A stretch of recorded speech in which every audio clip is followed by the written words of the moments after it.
बड़ी खबर आपको बता दें, नीट पेपर लीक मामले में जांच तेज हो चुकी है। सीबीआई की टीम की 10 लोगों से पूछताछ। हजारीबाग के चरही सीसीएल गेस्ट हाउस में हलचल बढ़ चुकी है। हजारीबाग में प्रिंसिपल समेत 10 लोगों से पूछताछ की जा रही है। आपको बता दें कि 5 इन्विजिलेटर, इसके अलावा 2 ऑब्जर्वर से भी पूछताछ, तो वहीं एक सेंटर सुप्रिटेंडेंट और एक ऑटो चालक से भी पूछताछ की जा रही है। चरही गेस्ट हाउस में टीम सवाल जवाब कर रही है। स्कूल में शिक्षक और अन्य लोगों से भी सवाल जवाब किए गए हैं और जल्द रांची और देवघर भी जा सकती है सीबीआई की टीम। तो लगातार इस पूरे मामले में जांच तेज हो रही है, सवाल जवाब किए जा रहे हैं और ये माना जा रहा है कि जैसे जैसे सवाल जवाब किए जाएंगे वैसे वैसे चौंकाने वाले और खुलासे होंगे। बिल्कुल, तो सीबीआई को नीट पेपर लीक के मामले में जांच सौंपे जाने के बाद 8 अधिकारियों की टीम पहुंच चुकी है हजारीबाग। 8 सदस्यीय टीम हजारीबाग से 15 किलोमीटर दूर है चरही स्थित सीसीएल की गेस्ट हाउस।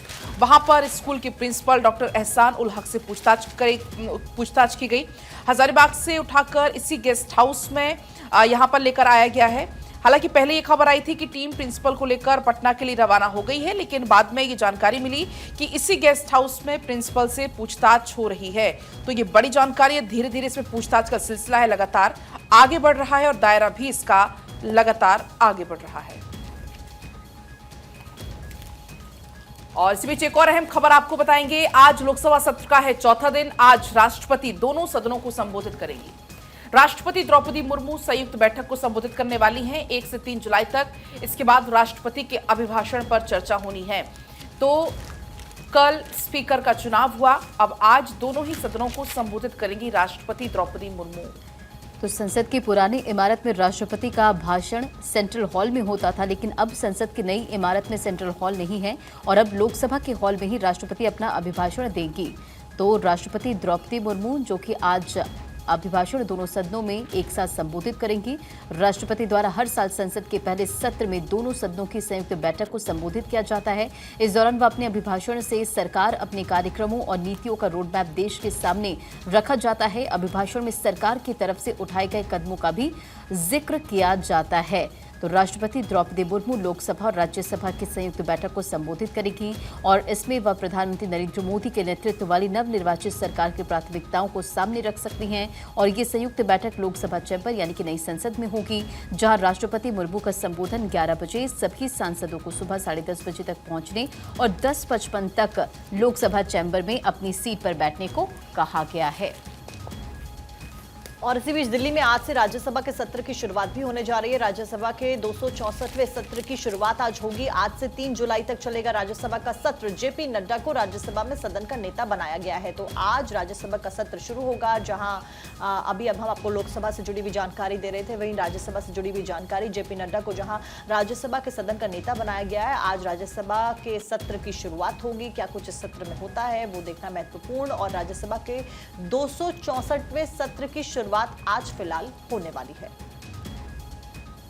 तो आज से 3 जुलाई तक चलेगा राज्यसभा का सत्र। जेपी नड्डा को राज्यसभा में सदन का नेता बनाया गया है। 264वें सत्र की शुरुआत, और ऐसे में आज से शुरुआत होने जा रही है। राज्यसभा के 264वें सत्र की शुरुआत आज से होगी।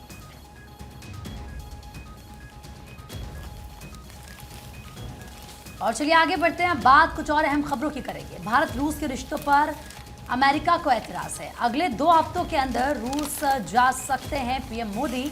पीएम मोदी और पुतिन की हो सकती है मुलाकात से पहले यूएस क्यों परेशान हो गया, यह सवाल बड़ा है। दरअसल अमेरिका के उप विदेश मंत्री ने पीएम मोदी के साथ अमेरिकी एनएसए की अगुवाई में हुई बैठक के बारे में भी जानकारी दी और ये कहा कि हिंद महासागर में भारत के साथ सहयोग एक ऐसा मुद्दा है जिस पर हमारी काफी बात हुई है। हिंद महासागर में भारत की भूमिका केंद्र में होगी और हमारी कोशिश है कि भारत की सामुद्रिक क्षेत्र में शक्ति बढ़ाई। प्रधानमंत्री नरेंद्र मोदी अगले 2 हफ्तों के भीतर रूस जाने की तैयारी कर रहे हैं और इस बीच अमेरिका ने कहा कि रूस और भारत के बीच गहरे रिश्तों से भारत को अत्याधुनिक प्रौद्योगिकी देने की भी कोशिश पर असर पड़ सकता है। तो देखिए किस तरीके से भारत रूस के रिश्तों पर अमेरिका को आखिर क्यों एतराज है, ये हमने आपको बताया। तो रूस और यूक्रेन युद्ध शुरू होने के बाद से प्रधानमंत्री नरेंद्र मोदी पहली बार रूस की यात्रा पर जा सकते हैं। प्रधानमंत्री मोदी की रूस की यात्रा को लेकर दोनों देशों ने तैयारियां भी शुरू कर दी। हालांकि किसी भी देश ने अभी तक इस यात्रा की आधिकारिक घोषणा फिलहाल नहीं की है। जानकारी के मुताबिक सोर्सेज के हवाले से ये खबर है कि भारत और रूसी अधिकारी इसके बारे में लगातार एक दूसरे के संपर्क में हैं और बातचीत दोनों तरफ से लगातार चल रही है। पीएम मोदी जुलाई में अगर रूस की यात्रा पर जाते हैं तो 5 साल में मॉस्को की उनकी ये पहली यात्रा होगी। आपको बता दें कि इसके पहले उन्होंने सितंबर 2019 में की थी रूस की यात्रा। हालांकि पीएम मोदी रूस जाने वाले हैं या नहीं, इस पर विदेश मंत्रालय ने अभी तक किसी प्रकार की कोई जानकारी शेयर नहीं की है। ना भारत की तरफ से कोई आधिकारिक घोषणा हुई है, ना फिलहाल अभी रूस की तरफ से हुई है, लेकिन तैयारियां फिलहाल चल रही है। सोर्सेस के हवाले से खबर है। दरअसल जानकारी मिली है कि प्रधानमंत्री मोदी का रूस का दौरा भारत रूस शिखर सम्मेलन को ध्यान में रखकर यह पूरी योजना बनाई जा रही है। जानकारी यह भी मिली है कि पीएम मोदी की रूस यात्रा को लेकर मॉस्को में जोर शोर से तैयारियां चल रही हैं। हालांकि यह भी कहा गया कि फिलहाल इसकी पुष्टि नहीं की जा रही है, कोई आधिकारिक इसकी घोषणा नहीं है, लेकिन तैयारी यहां पर बाकायदा चल रही है। 2021 में राष्ट्रपति पुतिन आए थे भारत। आपको याद होगा कि भारत और रूस के बीच में रणनीतिक साझेदारी रिश्तों को मजबूत करने के लिए दोनों देशों के बीच में शिखर सम्मेलन लगातार आयोजित बीच बीच में होते रहते हैं। अब तक भारत और रूस में बारी बारी से 21 वार्षिक शिखर सम्मेलन आयोजित किए जा चुके हैं। आखिरी शिखर सम्मेलन 6 दिसंबर 2021 को हुआ था दिल्ली में, और इस दौरान राष्ट्रपति व्लादिमीर पुतिन शिखर सम्मेलन में हिस्सा लेने के लिए दिल्ली पहुंचे थे। और अब उम्मीद है कि जुलाई में प्रधानमंत्री मोदी रूस जाएंगे। और अब चलिए आगे बढ़ेंगे। गाजा में राहत वितरण केंद्रों को निशाना लगातार बनाया जा रहा है। केंद्रों को निशाना इजरायल बना रहा है। रफा में आग उगल रहे हैं इजरायली टैंक। इजरायल ने बुधवार को भी गाजा पट्टी में कई इलाकों में बमबारी की है। आपको बता दें, जबालिया में राहत वितरण केंद्र के बाहर इजरायली हमले में 3 लोग मारे गए हैं और कई लोग घायल हुए हैं। राहत सामग्री की आपूर्ति भी गाजा में सभी इलाकों में अभी नहीं हो पा रही है। स्थिति बहुत ज्यादा खराब वहां पर है। इजरायल सेना अब राहत वितरण शिविरों में आने वाले लोगों को भी निशाना बना रहे हैं। तो कोई भी अब अछूता नहीं है, हर किसी को निशाना यहां पर बनाया जा रहा है। जो जरूरत के सामान है वो भी अब लोगों को मिलना वहां पर मुश्किल हो चुका है। बढ़ेंगे खबरों में आगे। इटली में सतनाम सिंह की मौत पर एक्शन और इटली में मोदी सरकार का एक्शन। दरअसल दोषियों पर तुरंत कार्रवाई करें, यह कहा गया है। और इटली के लैटिना में कुछ दिनों पहले एक भारतीय मजदूर सतनाम सिंह की मौत की खबर सामने आई थी। और लैटिना रोम के दक्षिण में एक ग्रामीण क्षेत्र है जहां हजारों भारतीय प्रवासी मजदूर रहते हैं। और इटली के खेतों में मजदूरी करने वाले हजारों मजदूरों ने सतनाम सिंह को मौत पर चिंता जाहिर की थी। और वहीं भारत सरकार ने मौत के लिए जिम्मेदार लोगों पर कार्रवाई करने की बात कही। और अब देखिए, ये बड़ी जानकारी सामने आई है। इटली में मोदी सरकार का ये एक्शन, दोषियों पर तुरंत कार्रवाई करें, ये कहा गया है। और अंजना, जहां हमने अंतर्राष्ट्रीय जगत से जुड़ी खबरें बताई, राज्यों से जुड़ी खबरें बताई, वहीं अगर दैनिक भास्कर, दैनिक जागरण की बात की जाए तो वहां पर एक सेगमेंट इधर उधर की आता है जिसमें हमेशा लाइट जॉनर की खबरें दिखाई जाती हैं सीरियस जॉनर के साथ। इस बीच यहां पर जानकारी दी गई है कि अमेरिका में क्योंकि आप सबने सबसे खूबसूरत डॉग का नाम सुना होगा, आपने व्यक्ति का नाम, मिस यूनिवर्स, मिस वर्ल्ड, सबका नाम सुना होगा, लेकिन यहां पर जो जानकारी दी है वो ये है कि विश्व का सबसे बदसूरत कुत्ता बना वाइल्ड थांग। यहां बताया गया कि अमेरिका में वाइल्ड थांग नाम का एक 8 वर्षीय कुत्ता विश्व के सबसे बदसूरत कुत्ते की प्रतियोगिता जीतकर चर्चा में आ गया। अब आप सोचिए कि इसको लेकर भी एक कंपटीशन रखा गया था। दरअसल पैकिंगीन्स नस्ल के थांग को 10 हफ्ते की उम्र में यहां पर एक बीमारी हो गई थी, जिसके कारण उसके जो दांत थे उसका विकास रुक गया, उसकी जीभ लटक गई और पैरों की मांसपेशियों में विकार आ गया। इस प्रतियोगिता का आयोजन करने वाली संस्था ने बताया कि लोगों को थांग जैसे जो कुत्ते हैं उनको गोद लेने के लिए प्रोत्साहित करने के उद्देश्य से 50 वर्षों से प्रतियोगिता आयोजित की जा रही है। और बड़ी बात यह कि इस बार जो डॉगी जीता है उसकी फोटोग्राफ भी यहां पर दिखाई गई है। और इस बीच आगे बढ़ते हुए अब एक बार फिर से रशिया की बात कर लेते हैं। रूस में बढ़ा है ट्रेन हादसा। पैसेंजर ट्रेन के 5 डिब्बे पटरी से उलट गए और 70 लोग इस पूरे हादसे में घायल हो गए हैं। ट्रेन में 215 यात्री सवार थे। और रशिया से ये खबर, रूस के सुदूर उत्तरी क्षेत्र में एक पैसेंजर ट्रेन के पटरी से उतर जाने के वजह से कम 20 लोग घायल हो गए हैं। कोमी गणराज्य के छोटे से शहर ईंटा के नजदीक ये घटना घटी है। कोमी गणराज्य के प्रमुख व्लादिमीर ओएबा ने बताया कि ट्रेन में 215 यात्री सवार थे। उन्होंने कहा कि 20 लोग घायल हुए हैं, जिसमें से 3 की हालत गंभीर बताई जा रही है। और तस्वीरें डरा देने वाली, जहां पर ट्रेन हादसा हुआ और कई यात्री यहां पर घायल हुए हैं। पैसेंजर ट्रेन के डिब्बे पटरी से उलट जाते हैं। 70 लोग कुल मिलाकर घायल हुए हैं। घायलों का अस्पताल में इलाज लगातार जारी है। रशिया से तस्वीरें और खबर, ट्रेन में 215 यात्री सवार थे और किस तरीके से ट्रेन में देखिए धुआं भी उठता हुआ नजर आ रहा है। पटरी से ट्रेन उतर गई, 70 लोग घायल हैं। फिलहाल जांच पड़ताल जारी है और घायलों का इलाज भी लगातार जारी है। प्रीति। बिल्कुल, तो देखिए रूस में बड़ा ट्रेन हादसा हुआ है, वो तस्वीरें भी हमने आपको दिखाई। आगे बढ़ते हैं, बात कुछ और अहम खबरों की करेंगे। 30 जून को वाराणसी जाएंगे आरएसएस प्रमुख मोहन भागवत। काशी विश्वनाथ के दर्शन करेंगे मोहन भागवत, ये बड़ी खबर आपको बता रहे हैं। संघ कार्यालय में पदाधिकारियों के साथ वो बैठक भी करेंगे। तो 30 जून को वाराणसी जाएंगे आरएसएस प्रमुख मोहन भागवत और ऐसे में दर्शन पूजन भी उनकी तरफ से वहां पर किया जाएगा। इस वक्त की बड़ी खबर आपको बता रहे हैं।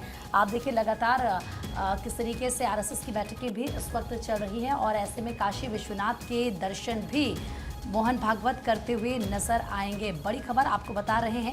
इस वक्त 30 जून का उनका कार्यक्रम है जब वो जाएंगे और ऐसे में आपको बता दें कि कई कार्यक्रमों में भी वो शिरकत करेंगे। दरअसल दर्शन पूजन वो करेंगे, साथ ही सिगरा स्थित संघ कार्यालय में प्रवास करेंगे और यहीं से वो गाजीपुर में कार्यक्रम में भी शामिल होने के लिए जाएंगे। तो देखिए आपको बता दें कि राष्ट्रीय स्वयंसेवक संघ के सरसंघ चालक मोहन भागवत 30 जून को काशी जाएंगे।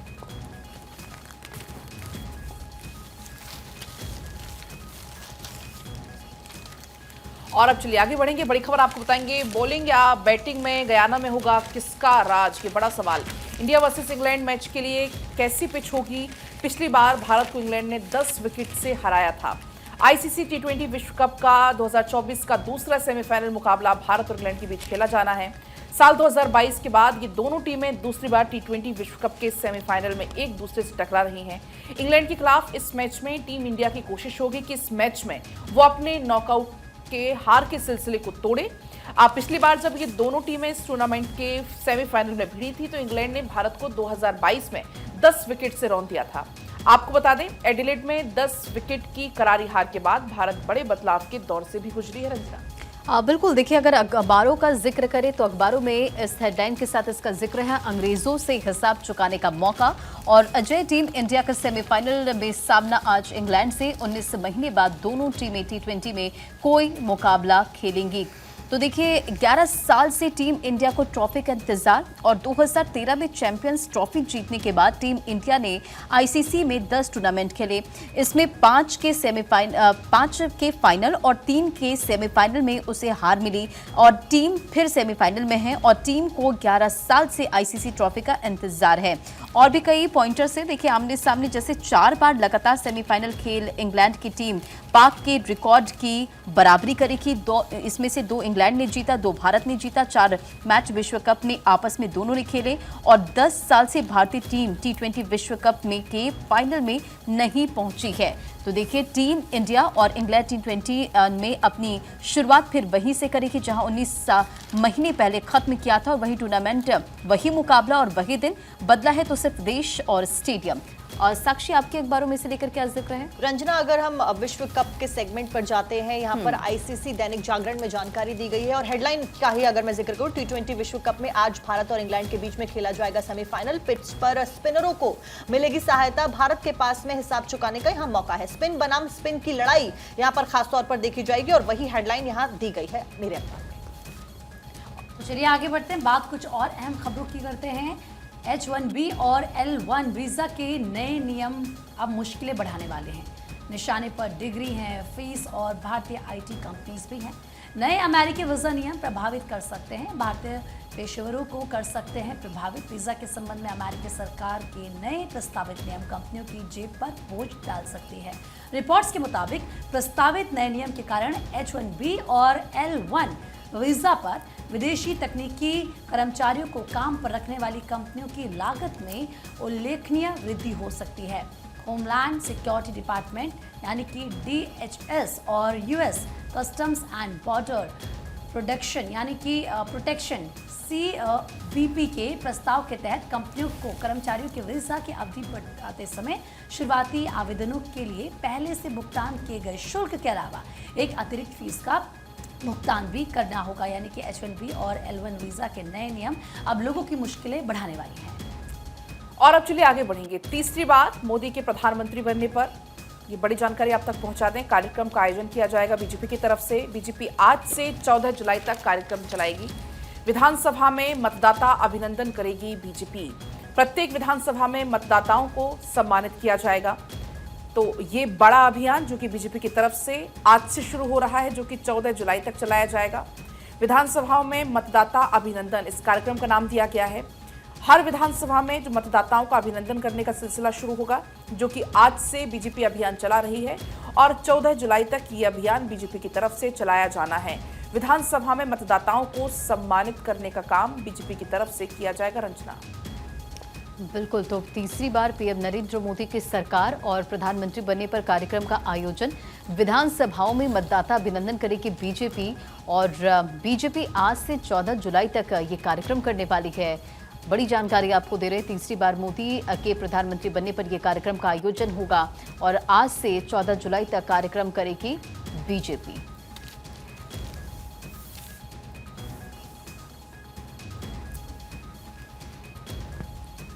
बढ़ते हैं आगे खबरों में। और स्कूल में दाखिले के नाम पर बुलाया अमेरिका, कजिन से गैस स्टेशन पर काम कराया और भारतीय अमेरिकी दंपति को इस पूरे मामले में जेल हुई है।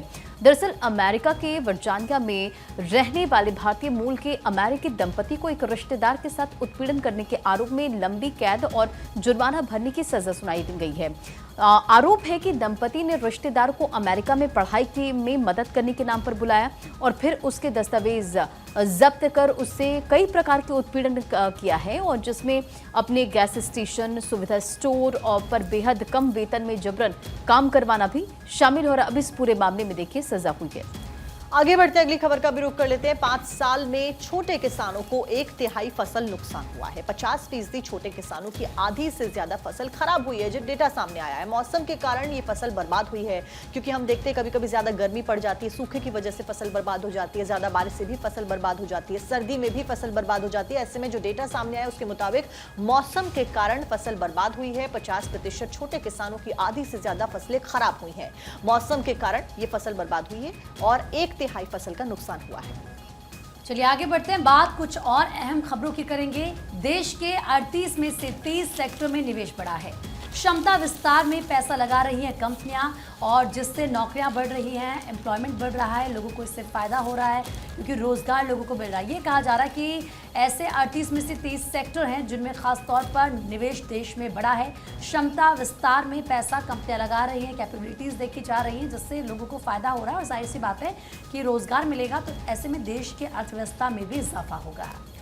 और अब आगे बढ़ेंगे, कुछ और खबर आपको बताएंगे। अमेरिका प्रेसिडेंशियल डिबेट से पहले आरोप है बाइडेन पर दवा के इस्तेमाल का आरोप है। दरअसल ट्रंप ने बाइडेन पर लगाया है दवा लेने का आरोप। ट्रंप ने की है बाइडेन के डोप टेस्ट की मांग। राष्ट्रपति उम्मीदवारों की उम्र और हेल्थ सबसे बड़ा इस वक्त चुनावी मुद्दा बना हुआ है, क्योंकि अब बहुत कम समय रह गया है चुनाव में और ऐसे में एक बार फिर से ट्रंप वर्सेस बाइडेन है और ऐसे में एक के बाद एक तमाम आरोपों का दौर चल रहा है। बढ़ते खबरों में आगे, कनाडा में 2025 में चुनाव, ट्रूडो इस्तीफा दे तो भी जीत संभव नहीं, एक सर्वे में ये पूरी जानकारी है। और पीएम जस्टिन ट्रूडो की पार्टी अपने गढ़ में हारी और विपक्षी नेता पियरे सबसे लोकप्रिय पीएम प्रत्याशी। तो कनाडा में 2025 में चुनाव, एक सर्वे के मुताबिक ट्रूडो इस्तीफा भी दे तो हार और पीएम ट्रूडो की पार्टी अपने गढ़ में हारी।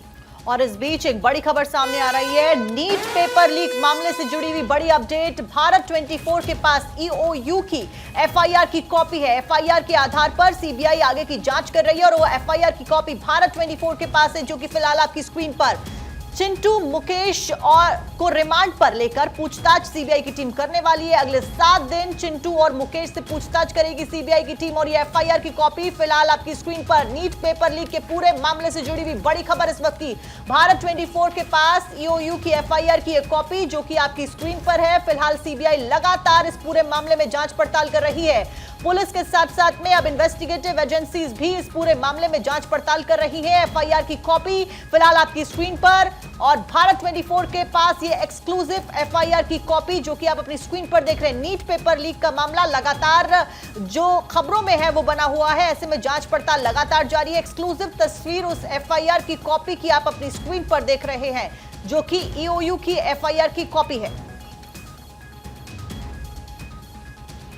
तो देखिए, नीट पेपर लीक का पूरा ये मामला है जिसमें इन्वेस्टिगेटिव एजेंसीज जांच पड़ताल कर रही हैं। अलग अलग राज्यों के साथ में अलग अलग तार जुड़ते हुए नजर आ रहे हैं और उनको जोड़ते हुए आगे की इन्वेस्टिगेशन को बढ़ाया जा रहा है। पटना से पूरा मामला शुरू होता है, पर्दाफाश होता है, बिहार के साथ साथ में झारखंड से तार जुड़ते हैं, उसके बाद दिल्ली से तार जुड़ते हैं और उसके बाद महाराष्ट्र से होते हुए अलग अलग जगहों पर जो इन्वेस्टिगेटिव एजेंसीज हैं, सीबीआई खास तौर पर, वो एक्टिव हो गई है और इस पूरे गिरोह का, इस पूरे नेक्सस का पर्दाफाश करने के लिए तमाम कोशिशें की जा रही हैं।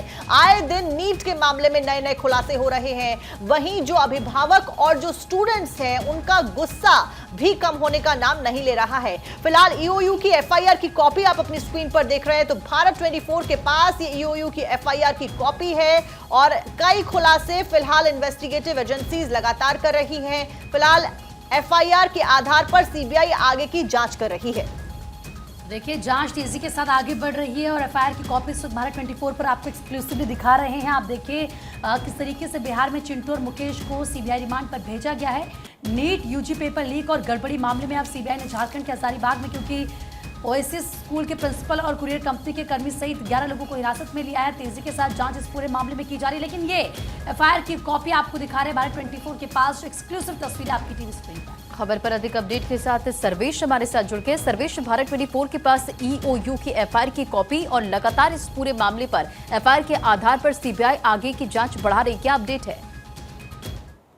नारायण पासवान जो कि ईओयू के अधिकारी हैं, जिन्होंने चिंटू की गिरफ्तारी देवघर से की थी, उनकी उनके जबानी ये पूरी कहानी है जो एफआईआर ईओयू ने दर्ज की थी 26 तारीख को, और उसमें ये साफ पाया गया है कि किस तरीके से ईओयू के अधिकारियों ने झारखंड और बंगाल के लिए पहले अनुमति मांगी वहां पे रेड डालने के लिए, और इस दरमियान जब वो यहाँ से पूछ किए पटना से जब टीम बाहर निकलती है तो 1 बजे के आसपास उनको जानकारी मिलती है कि देवघर एम्स के पास झुन्नी सिंह के फार्म हाउस में कुछ लोग ठहरे हुए हैं बिहार से आकर, जिनका हुलिया चिंटू, जिनमें से एक का हुलिया चिंटू से मिलता है। इस बात की जब जानकारी मिलती है तो पूरी टीम वहां जाती है, देवघर पुलिस से संपर्क करती है और देवघर पुलिस के साथ मिलकर रात को 11 बजे रेड डालती है। रेड डालने के बाद ये लोग भागने की कोशिश करते हैं, लेकिन पकड़े जाते हैं और पकड़े जाने के बाद ये लोग अपना जुर्म भी कबूलते हैं। इसमें 3 जो है साइबर अपराधी भी इसमें गिरफ्तार हुए हैं, जिनकी लगातार हम बात कर रहे हैं, पंकु, परमजीत और राजीव।